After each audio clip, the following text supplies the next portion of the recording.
What if the very thing you call loyalty is actually quietly destroying you? What if every time you said, I'll give them one more chance, you weren't showing strength? You were slowly dimming your own light? What if the people who keep hurting you aren't lost souls who need saving, but mirrors showing you exactly how little you believe you deserve? What if your biggest act of courage today isn't forgiving them again, but finally choosing yourself? We have been told that love means holding on, that compassion means endless second chances, that walking away makes you cold, selfish, or broken. But what if everything you were told was wrong? What if real love, the kind that actually transforms lives, starts not with giving another person a chance, but with giving yourself the chance you have been denying for years? Today, we are going to walk into the most uncomfortable, most honest, most necessary conversation you have probably been avoiding your entire life. Stay with me, because by the end of this, you will never look at a second chance the same way again. What if the greatest betrayal in your life is not the one someone else committed against you, but the one you commit against yourself? Every single day when you look in the mirror and quietly whisper, maybe I'm not enough to deserve better. What if that whisper, so soft, so familiar, so deeply buried, is the real reason you keep going back? Keep forgiving, keep opening the door for people who have broken it 3, 4, 5 times already. I want you to sit with that question. Not run from it, not intellectualize it, just sit with it. Because the truth is uncomfortable. And uncomfortable truths are the only ones worth telling. We live in a world that glorifies loyalty, that romanticizes the idea of standing by someone through their worst. Movies celebrate it, songs worship it, social media turns it into aesthetic quotes with sunsets in the background. Real love never gives up. Strong people forgive. Keep your heart open. And somewhere along the way, we swallowed all of it. We swallowed it without questioning whether these beautiful sounding ideas were actually serving us or slowly, systematically destroying us. Because here's what nobody tells you about giving people chances they don't deserve. It is not love. It is fear wearing love's clothing. Fear of being alone. Fear of being seen as heartless. Fear of admitting that the story you've been telling yourself about this person, about this relationship, about what you mean to each other, might be a story you wrote entirely in your own imagination, out of desperation, out of longing, out of the terrifying possibility that if this doesn't work, then what does that say about you? And that is where it all begins. We are wired for connection, deeply, biologically, spiritually wired. Human beings are not meant to be alone. And that wiring is beautiful. It is one of the most profound gifts of being human, this capacity to reach toward another person, to see them, to want to be seen by them. But that same wiring, it can be hijacked, it can be corrupted, and it is most vulnerable when it collides with shame. Shame, not guilt, shame. There is a critical difference, and it changes everything. Guilt says, I did something bad. Shame says, I am bad. Guilt is productive. It tells you that your behavior conflicts with your values, and it pushes you toward change. But shame paralyzes. Shame convinces you that at your core, beneath your achievements, your kindness, your effort, your love, there is something fundamentally unworthy, something broken, something that needs to be fixed before you can deserve good things. And here's where it gets dark. Here's where it gets real. When you carry that shame, when you have absorbed the message somewhere in your childhood, your past relationships, your failures, your losses, that you are not quite enough, you don't walk into relationships from a place of wholeness. You walk in from a place of hunger. And hungry people make desperate decisions. Hungry people overlook red flags because they are too focused on the feast they've been promised.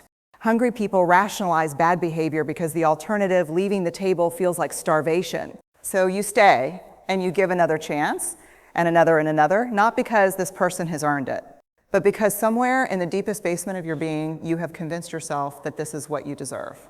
That struggle is love. That pain is proof of depth. That if it doesn't hurt, it doesn't count. That is not love, my friend. That is a wound that has learned to call itself love. Now I want to talk about empathy, because empathy is extraordinary. Empathy is one of the most powerful forces for human connection that exists. When we truly feel with another person, when we climb into their pain and say, I see you, I'm here, you're not alone, something sacred happens. But empathy without boundaries, empathy that has no limits, no edges, no sense of self-preservation, that is not a virtue, that is a crisis. There is a version of empathy that we perform, not for the other person, but for ourselves. We tell ourselves we are being compassionate when we give someone another chance. We tell ourselves we understand their pain, their history, their trauma. We build elaborate psychological portraits of why they are the way they are. We become their unofficial therapist, their unpaid emotional support system, their permanent safety net. And we do all of this while our own needs go unmet, while our own pain sits in the corner, unacknowledged, while the very empathy we pour outward leaves us internally bankrupt. Here is the hardest truth about boundaries. They are not walls. They are not cold. They are not the opposite of love. Boundaries are the most loving thing you can build for yourself and for the people around you, because a boundary communicates something radical. It says, I value this relationship enough to be honest about what I can and cannot accept. I respect myself enough to know where I end and where you begin. When you have no boundaries, you are not offering love, you are offering your dissolution. You are saying, here, take whatever you need, take my peace, take my self-respect, take my time, take my energy, take everything, and maybe then you'll stay. And they take it, they always take it. Because when someone is handed unlimited access to another human being without any cost, without any accountability, without any consequence, why would they change? Your boundarylessness does not save people, it enables them. Let me tell you about the stories we tell ourselves, because this is perhaps the most insidious part of this entire cycle. We are meaning-making creatures.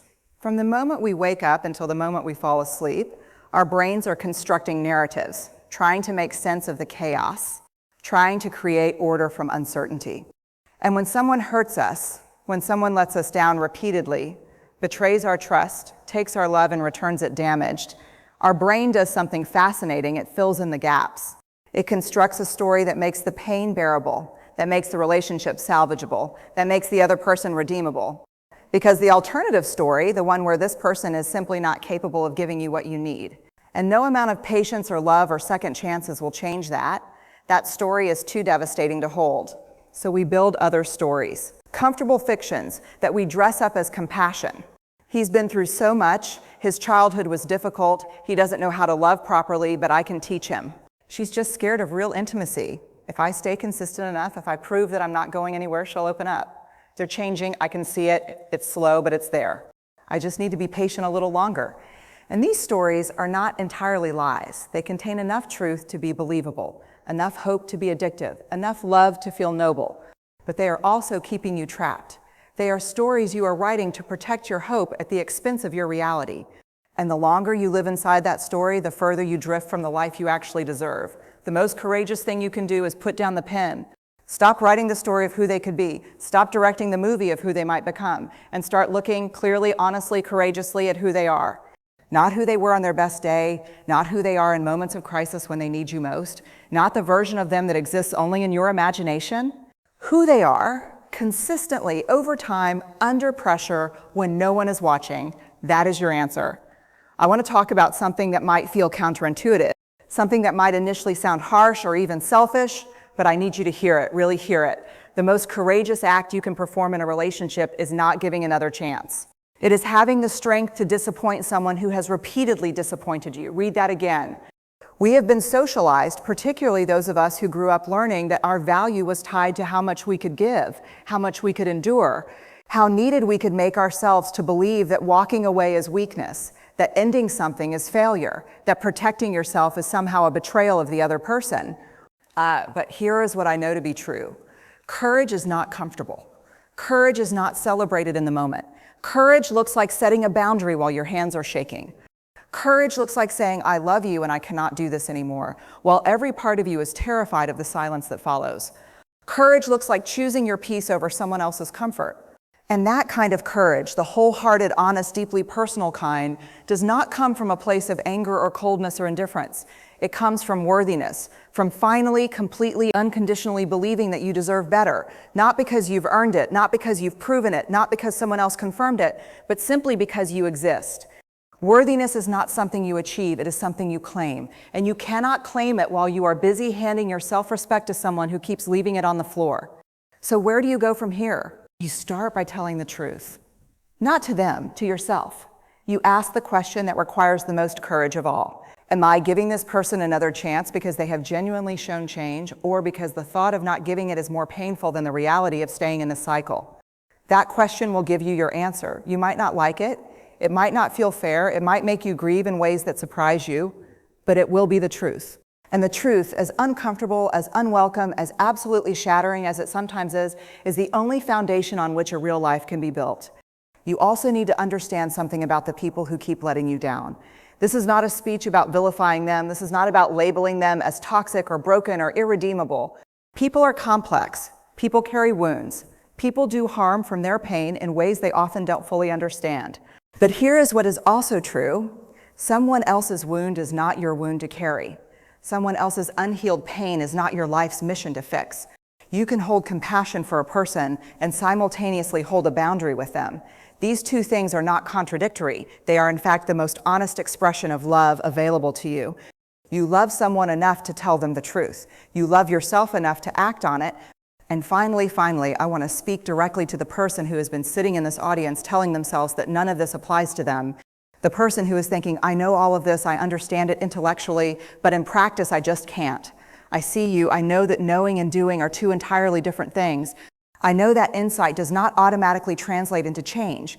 I know that you can understand every word I've said today and still find yourself 6 months from now answering a text you swore you wouldn't answer. And I want you to know that doesn't make you weak, that doesn't make you foolish, that makes you human. But being human also means you have choice. It means that even when the pull is powerful, even when every emotion in your body is screaming in one direction, there is a quiet voice, small, steady, persistent, that is saying something different. That voice is your worthiness. That voice is the part of you that has never been broken, no matter how many times you've been hurt. That voice knows that you are enough, that you have always been enough, that you deserve relationships built on consistency, not potential, on action, not apology, on real love, not the performance of it. Listen to that voice, not the fear, not the shame, not the story you've been told about yourself since before you could even articulate what a story was.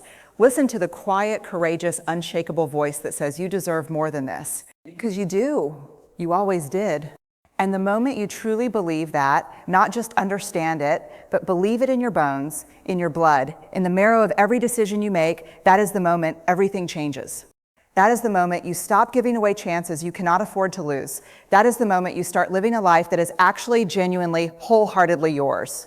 We began today with a question. What if the greatest betrayal isn't theirs, but yours? And I hope by now you feel the weight and the freedom of that question simultaneously. Because here is what we have discovered together. You keep giving people chances they don't deserve, not because you are foolish, but because somewhere along the way, someone or something convinced you that your worth was conditional, that love had to be earned through suffering, that loyalty meant enduring what should not be endured. But none of that is true. You are whole right now, as you are, without fixing anyone, without saving anyone, without another cycle of hope and disappointment. You are already worthy of the love, the respect, the consistency you have been so generously offering to others. The greatest gift you can give the world is not your endless capacity to forgive those who keep breaking you. It is your commitment to showing up, healed, boundaried, honest, and whole in every room you enter. Stop shrinking to fit into spaces that were never built for you. Stop watering plants that have decided not to grow. Stop giving your light to people who only appear when they need to see in the dark. You are not a second chance. You are not a rescue mission. You are not a practice run for someone who will eventually figure out how to love properly. You are the whole story. You are the beginning and the middle and the magnificent, hard-won, beautiful ending. And it is time, long past time, to start living like you believe that.